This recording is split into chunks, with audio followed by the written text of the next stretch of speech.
what is this Estonian education success story? So why are we so proud? And one thing that Estonians are very characterized, not only that we are innovative and so on, we always also worry very much, and we always think that things could always be better. So when Estonians were first announced that they have a very good rankings in PISA and they are a successful country in education, they would not believe that.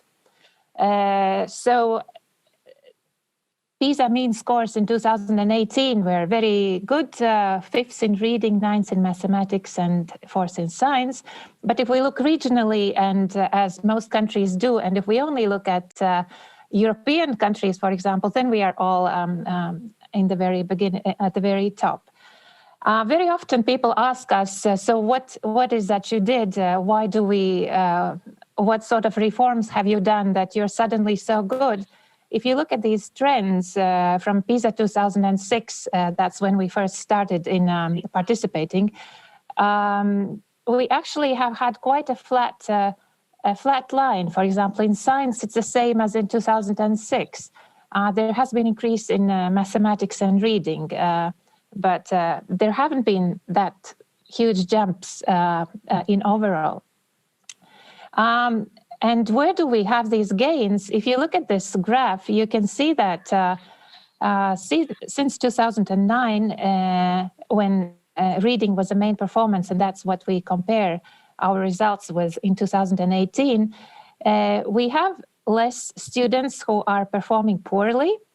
If you look at this graph, level 1 is the students with poor knowledge, and level 5 and 6 students who are top performers.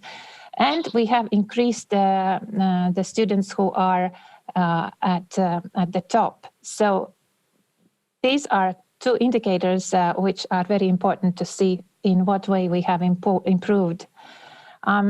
This is an interesting slide because very often we talk about students from socioeconomic background performing differently. For example, students from poor families have poorer results, and students from rich families perform better. And if you can find the little Estonian flag, you can see that students from the poorer backgrounds perform around 500 points, which is a OECD average, a little bit above the average. So in other words, the students in Estonia with poor background perform better than students in other countries with who come from rich families, and that's quite an important achievement of an education system. Very often we are asked how, or the parents have the problem, how to choose a school. And so from this graph, you can see that the difference between the schools, if the green line is bigger, then the difference is bigger. And if the yellow line, then that means the variation, or the students of mixed social background go to the same school. And you can see that in Estonia, for example, there is bigger difference between within the school. So inside the school, students with different backgrounds go together. And that's also a good sign for the parents, saying that you don't actually need to choose very much. You go to school which is closest to your home. Another thing which is very important is school climate, as it was already said. So if a child is bullied at school, then he's not doing so well. And in Estonia, the bullying is a little bit higher than OECD average. Another thing which is important is discipline. So if there is discipline, then the teachers can work, and the results are also better. And Estonians are quite good with discipline. It's not good to skip school, and we do skip a little, but not so bad. And one thing which is very Estonian is that they feel lonely very often. And so that's part of the climate, I think, that we can attribute to. As Birgit already mentioned, the well-being is important. And the overall trend is that in all countries, the student well-being has gone down. So if in 2015, we asked the same thing about if students are satisfied with their lives, then the scores were higher. So in Estonia, about 70% of students are satisfied with their lives, and it's 67 in OECD countries. But the good thing is that they are happy. So happiness is something that is also often discussed. And of course, Estonians have to feel sad, and that's also reflected in the numbers. But there is one thing which was very interesting, and I think it would be interesting to look also at the Lithuanian data, is about growth mindset, a question about that. The students were asked if they think that intelligence is something that can't change very much. And so if they answered yes, then they say, well, that's it, that's my fate. So in other words, students determine themselves if I can work, I can achieve. If I'm lazy, I don't achieve. And in this growth mindset area, Estonians topped again the rankings.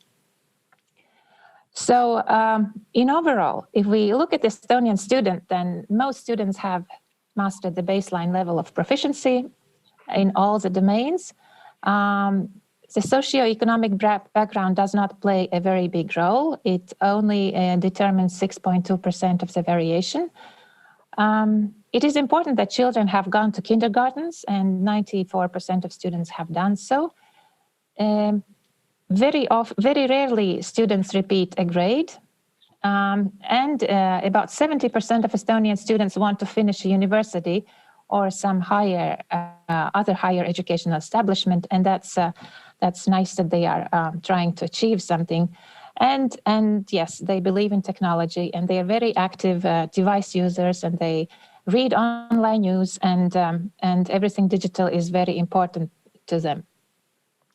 And what could be the possible reasons?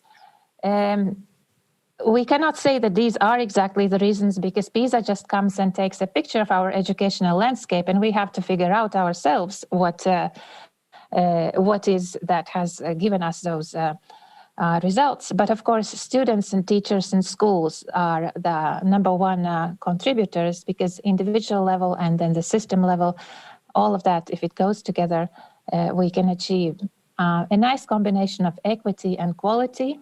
As I already said, disadvantaged students feel well at school. Comprehensive curriculum, which means there is everything in the curriculum, and the students achieve good results of that. And system monitoring tradition, we have external evaluation, which is a good balance for autonomy. So if you're given autonomy, you also need to test how they are doing with that. And as it was already said, that schools are autonomous to arrange their daily life, and teachers can use the textbooks and materials, and so they are given actually a lot of freedom to decide what they want. And support systems for students in needs. And the main idea is that if home does not manage to do this or that for their children, then school does. So what is not done at home is done at school. And that would be a quick run through the PISA story. And if you have any questions, I would be very happy to answer. Wonderful. Thank you, Gunda, for your presentation. I think we have now a better grasp of your success story. And so I have at least a few questions about it. First of all, in the first part of the day, we talked about the Nordic model. And now we are talking, a bit of a different system. It sounds to me, when the part of the NordEd conference, preparing for it, we also conducted a survey of various students of various ages and asked about what their favorite teacher was and what their favorite model sort of for teaching was. And a lot of them mentioned friendliness, being friendly, having this kind of close distance to teachers was important. A part of the Nordic model was also mentioning this as the sort of minimizing the distance. Now, it seems to me that you have a bit of a different interpretation on emphasis and talk about discipline, talk about testing, talk about checking. Is that right? Is my impression right, or are you, or do you perceive it differently?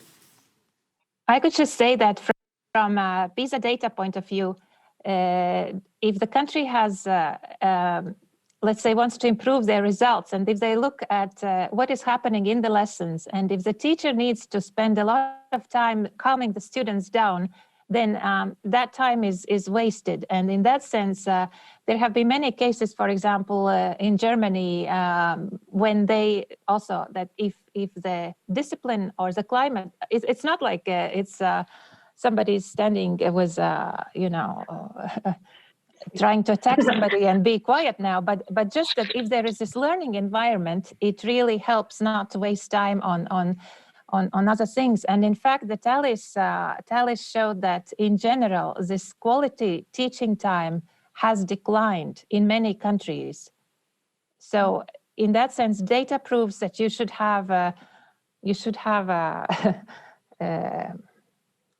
order a little bit, or learning, and the atmosphere should be a learning one. Birgit, do you want to speak about teachers?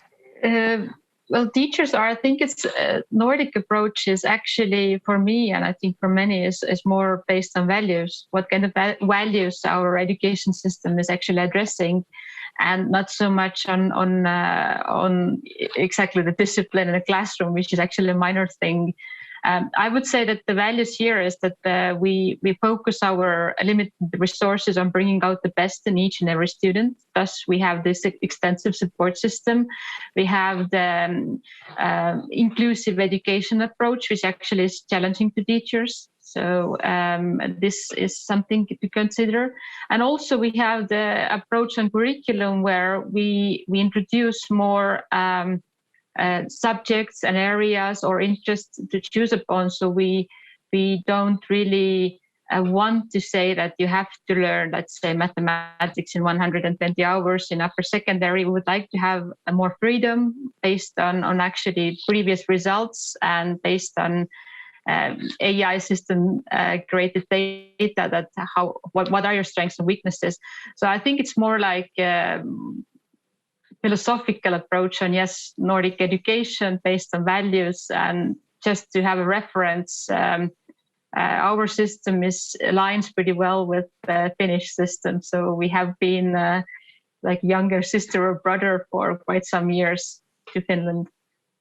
Okay, well, it sounds maybe like you are improving on it, actually building on it further, like a really good student. So now, for Birgit, if I may, I have a question about, you mentioned about this kind of school autonomy, and you were saying that part of the school autonomy is development of the curriculum at the school level. What does that mean? Could you expand on this? How much freedom does a local school have in this regard in Estonia? Mm-hmm. So I think every country has its national curriculum, but this is not a document that it's taught at school. So a school builds its extensive school curriculum on explaining how they achieve the learning outcomes described in national curriculum. So national curriculum doesn't really state that you have to have like subjects, and under those subjects you divide mathematics, let's say, in 8 sub-subjects, and you teach this day that thing. But it actually describes the learning outcome, what the child should know, learn, and should actually express after 3 years, and how to get there. Let's say when your child goes to school, first grade, and we on national level describe what it should know at the end of the 3rd grade, then the way to get there, to achieve that, is the responsibility of the school. And if you heard Gunda, that actually the knowledge how to do that and how to build up the curriculum is pretty even in Estonia, that it doesn't really matter which school your child goes. the outcome is pretty much the same. So this is actually something on a national level to support that this competence on how to build the curriculum and how to deliver it would be equal throughout the country. Thank you for the answer. So now continuing on this and continuing to Gunda, it was mentioned that the results that students in Estonia with poor backgrounds, relatively poor backgrounds, perform quite well, still perform quite well. But you also mentioned that, there is a challenge often with students that have maybe poor background and often have, some of them also have some behavioral problems, not just poor, but also richer as well. How do you deal with this? What are the reasons for this success that you managed to really contribute? Is that extra time, extra attention to sort of individual needs? How come you managed to raise those scores or maintain them? Thank you. That is a very philosophical question, I would say. It's not that students from poor backgrounds are the ones who are misbehaving, for example. It can be totally the opposite as well. I think it is also the art of the teachers to manage. Estonian school principle for years has been that we pay attention to all students. So we make sure nobody stays at the level that they would not be able to read, for example, or that they have such poor knowledge of the basic things that they wouldn't be able to manage. So I think it's a complex issue. And yes, the main thing that we are proud about is this achievement of these students from poorer backgrounds, that they are given a chance, that this poverty is not destiny. So if you go to school and you study, no matter where you come from, you can achieve and you can do great things in life. But yes, I'm not sure if I answered your question, but it's a complex issue. Maybe to just add that yes, please. Yes, we have when we introduced the term or the concept of special education need, then of course the need from the school side skyrocketed. There were quite a lot of students who actually had a special education need, being the educational trouble or attention deficit, you name it. But as I mentioned, we have this network of support staff present at school, or if the school is very small, then they are present in local municipality and in help in everyday basis. And as you also mentioned by asking the question, that are there differences in actually performing or doing exams? Yes, you can have a very flexible way on how to actually do the assessments or actually participate in exams, having the one-to-one option or extra time. And the amount of children actually who learn in smaller classes or have actually one-to-one guidance or personalized curriculum, well, the number is quite high. But that it's actually all because we want to bring out the best in each child. Great. Okay. Thank you.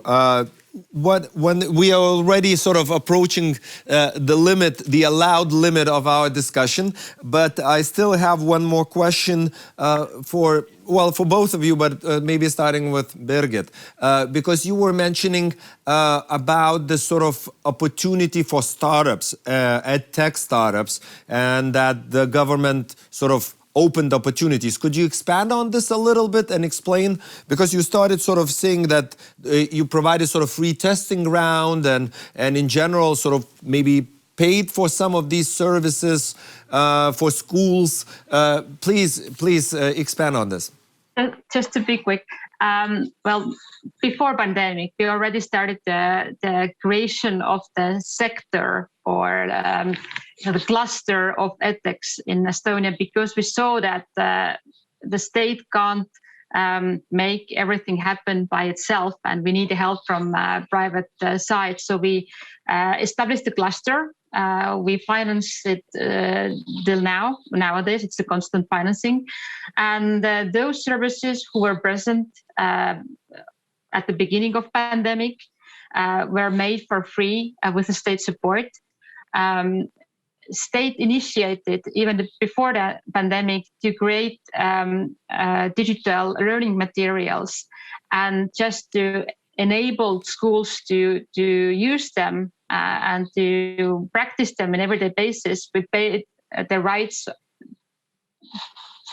to this company to have those services for free for 3 years. So, and now we continue with that. So we just pay for the private companies for them to have an access, and for us to provide the services. And maybe one exceptional thing is also the co-creation program, where edX with schools and research universities test and build new innovative solutions to list of problems that, again, state has provided, and they tackle with that. Okay.